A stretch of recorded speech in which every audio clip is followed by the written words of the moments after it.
On the Street, brought to you by First Money, the mobile money service from First Bank. Hello and welcome to On the Street, where it's all about the African youth. I am Bukumi Ayo Ario. Many young people are advised to embrace volunteerism. It is believed that this can be a way of promoting development in different African countries. Now, this also forms part of the outcome documents at the high-level youth policy dialogue on sustainable development goals, that volunteerism should be promoted among the youth. Today, our focus will be on youth and volunteerism, how this can be of benefit to the society at large.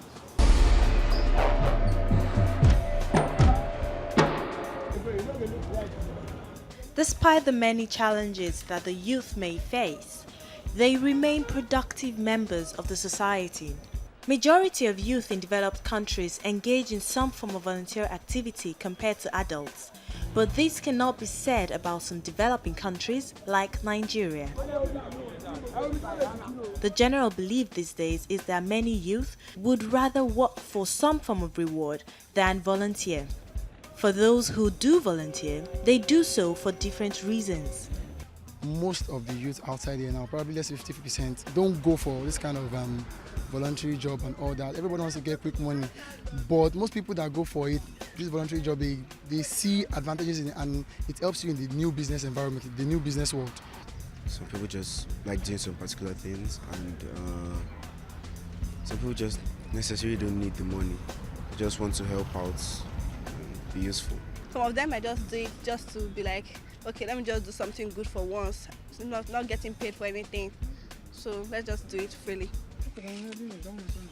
Volunteering helps various service organizations by cutting down costs of operations and making services available to a larger audience, and in turn, the larger community also benefits. Apart from the impact on the community, volunteerism promotes positive citizenship among youth by encouraging them to be more engaged in the community. According to the United Nations, volunteerism benefits both society and the individual volunteer by strengthening trust, solidarity, and reciprocity among citizens, and by purposefully creating opportunities for participation. Presently now, I do my printing job myself. I can amend my clothes myself. I'm still not good in the electrical aspect, handling wine and all that, but printing, sewing, and all that voluntary job I've gone for, I can handle it myself. You don't know who is seeing you on what you are doing freely, you know? You don't know who is there watching you, and when you do the job perfect, and you know, you don't know who is going to employ you tomorrow. About the working experience, meeting people, connecting, basically, because in the future it's always there. You can't regret volunteering, basically. Despite this belief, some feel there should be some form of motivation to aid volunteerism. If it's too stressful, people don't get motivation from it. I think the new business environment is doing that already. I think I went for a workshop sometimes 2 weeks ago, and the company we went to actually told us for them to employ you, you need to undergo some trainings. So of which, if you've gone through it and probably you have a certificate to prove that you've gone through it, it will make you stand a chance of getting the job. It just depends on catching people, like through social media and things. Because definitely, if people see avenue to volunteer at more reputable companies and gather skills from experts, people will want to do that. Now, we get personal. We asked the youth if they can work for free without a monetary reward. During the 6-month strike, I went for printing. I spent about 3 months there, where I moved on to what this thing called again, these people into electrical stuff. I didn't spend much time there, but I later came back into sewing. So I actually thought I needed it at that time. I didn't want to make, I just wanted to make use of my time then. Oh yes, I can, but it depends. If it's not too stressful, then yes, I can work without being paid. If it's something like, I'll just come on some particular days and work, that's no problem. I can work without getting paid, you know. Since I'm in school, it's still part of training and, you know, exercises to equip me for the future, you know, challenges.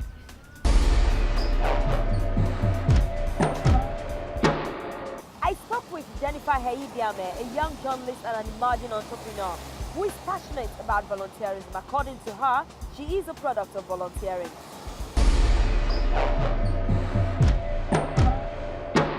Thank you so much, Jennifer Hidiame, for coming on the program. Thank you for having me. Now, tell me about youth and volunteering. First, I would just like to define what volunteering is. Is the act of giving of yourself, your time, your skill, your passion, without expecting a monetary or in-kind reward. So when you volunteer, you're just basically doing it out of your own free will, knowing that this is something you really are compelled to do. No, you're not being forced to do it, but you are like inspired to do it. Maybe because it's your area of interest or because you see a need that you can feel and all that. When it comes to youth and volunteering, it's really like a great opportunity for young people to like build their skills, to build their both their soft skills and their hard skills, as well as the ability to relate with other people and to even know more about what's happening around them.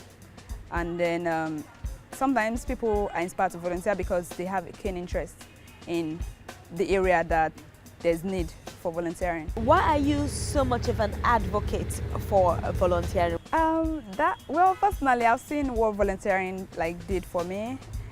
I started volunteering at the time when I didn't know what to do with myself as a teenager. I just kept telling myself, wait, there has to be more than being young, than just waking up in the morning, going to school, coming back, eating. I really had yearning to do something more with my skills and my talents. So personally for me, it was out of curiosity and then a desire to be more than I was back then. So I went out to actually went on Google then to just search for what young people are doing to make a difference. And actually I also read a lot of books, especially foreign books that talked about high school students doing community outreach in their various communities. And I was like, wait, how come this is not happening in Nigeria?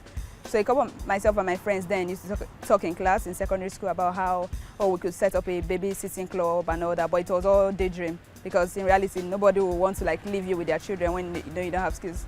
So I actually went on Google to find out what other young people were doing in Nigeria. That's when the name of a young person came up, Dayo. I keep using him as a reference because in reality that was the person I saw. And then I was like, okay, so if this guy can do this, that means I can also do it. So I actually saw his contact online on the website and I called him up to say, hey, I saw your profile, I'd like to join your club. And then luckily for me, then he was in the country. So he said, we meet at Ebute Metta. So I went there and I met this group of young people who were really passionate about doing something about their community. They were into child rights advocacy and all that. And they were planning a summer camp where they planned to empower secondary school students on different leadership skills. Now the question of being rewarded for cash or kind is out when you're talking about volunteering. So tell me, what are the other gains that money can't buy or any of these things can't buy that you have when you volunteer? That's true. As a volunteer, really, speaking from my own personal experience, there are a lot of experiences I gathered along the line that, of course, money cannot buy, and education, classroom education, cannot provide for you. These are real hands-on experiences. So personally, I would say, I'll start from the travel parts, opportunity to travel. Just by volunteering, I've been to different countries. People who know you're very good at this would want to say, hey, we'll pay for your tickets and we'll book your hotel. We want you to come and do this for us. It was really exciting. It sounded like a joke. My family for a while didn't believe that, oh, wow, you're actually doing this. Just by volunteering, you're going to different countries. Then there's the opportunity of building your skills. Because if I just limited my education to classroom learning, I probably would not know all I know today. So volunteering helps you gain knowledge. It improves your education beyond what is offered in the classroom. And it exposes you to meeting different people ordinarily you would not meet. So at what point do we draw the line between volunteering and taking advantage of these young people who are working for free?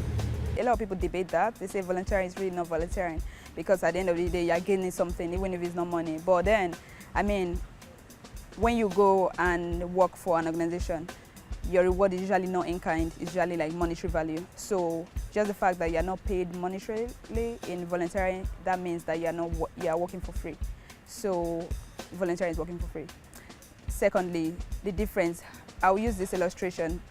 I think there was sometime in 2012, I was asked to reach out to this young guy who is very good with mobilizing young people and all that. So I wanted him to work on a project that we're working on. So I emailed him saying, hey, we really need you to come on board. Can you help us reach out to young people in your community? At first, he sounded really excited. And I was like, yes, I can do this. And then in the subsequent email, he replied me to say, how much will I be paid? And I was like, oh, we actually just need a team of volunteers. And we're like, I'm sorry, I cannot.